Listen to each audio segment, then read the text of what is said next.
Berrima diesel. You can probably hear those intercooler working on this V8 Landcruiser in the background. So we just fitted them up. It's coming here, great big rig by the way this one is. Big perfect dual cab for most people. The Landcruiser 200 series converted into a dual cab. Love them, but they're long and they take a lot to turn, let me assure you. So we've just done the 2 fans on this system and done one of the other important things as well, the catch can. And while we're at it, of course, we did our usual sort of runs, checking the heat soak and stuff. It's amazing, even just cruising in along the flats here on today, which is a cool day in the Highlands.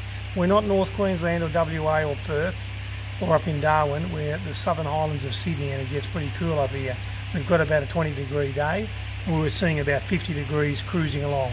With the fans on, seeing about 35. So like we say, top mount intercoolers are not ideal. They're not the best, there's no doubt about it.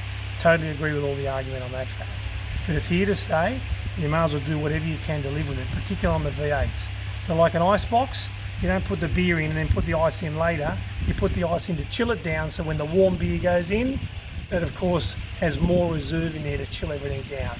Same with the intercooler fans. With the fans on, you're chilling down that intercooler, and we've seen just earlier there today, from 50 degrees to 35 at the same cruising, wiped off the temperature of that intercooler already. So when you do start loading it up, you're already ahead. You're already better off. And by the time you get over the top of the hill, like all the old guys say, definitely pulling better. Of course, as they've all come into us complaining, on a hot day, I don't know what it is, but I just can't work it out. It feels like the vehicle's not going as good as it should. Well, it would be. Standard, the intercooler gets hot, and the ECU says, pull the fuel back. Pull the fuel out, power disappears. Of course, when we've got the intercooler fans on, you end up with a lower temperature in the intercooler, and the ECU goes, I'm happy with that, keep the fuel loadings in. Now we've shown time and time again on our dyno, with heat soak, probably about 15 kilowatts wiped off the total power. That's a huge amount, and you'll definitely feel that in the hill. Doesn't happen with a switch, gradually. By the time you get to the top, something's not right. I got over the hill, well, it's going again okay. What was it?